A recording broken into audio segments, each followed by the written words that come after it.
இதை போட்டு நல்லா சீவி எடுத்துட்டு போகிறோம்.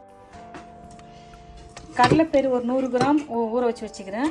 உளுத்தம்பயிறு ஒரு 50 கிராம் ஊற வச்சு வச்சுக்கிறேன். இப்போ தண்ணி வடிகட்டிட்டு நம்ம இதை எடுத்துக்கலாம். இதெல்லாம் போட்டுக்கலாம். நம்ம அரைச்சிக்கலாம்.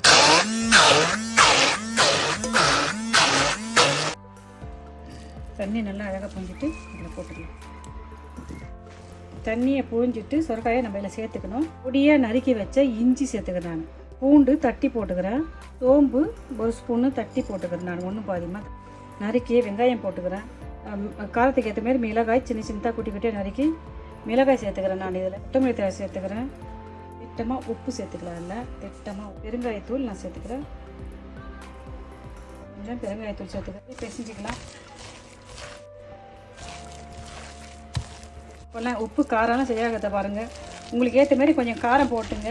எல்லா மசாலும் போட்டாச்சு. இப்போ நம்ம சின்ன சின்னதாக வடை தட்டி போட போகிறோம். சின்ன சின்னதாக இதில் வடை போட்டு தட்டி வடை செய்ய போகிறோம். பாருங்கள், எண்ணெய் சுற்றிச்சு அப்படியே கொஞ்சம் கொஞ்சம் போடுங்க. பாருங்கள்,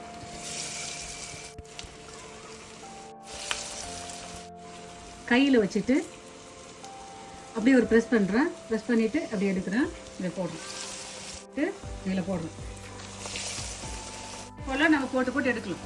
அப்படியே திருப்பி விடலாம். அப்படியே திருப்பி போட்டுட்டு நம்ம எடுக்கலாம்.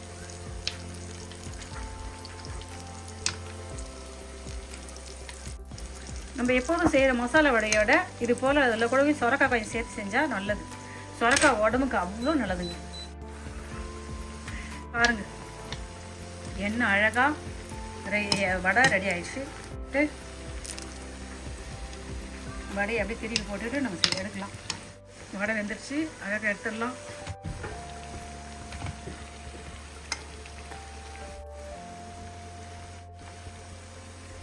அழகாக வந்துருச்சு வடை. மீதமாக போட்டு அப்படியே எடுத்துடலாம். வேண்டித்தான்.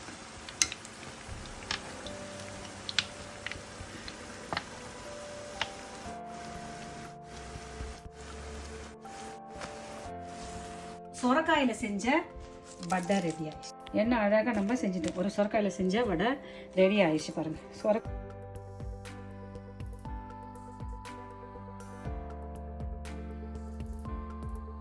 செஞ்ச வடை ரெடி ஆயிடுச்சு. நீங்களும் செஞ்சு பார்த்துட்டு உங்கள் கமெண்ட் என்ன சொல்லுங்கப்பா.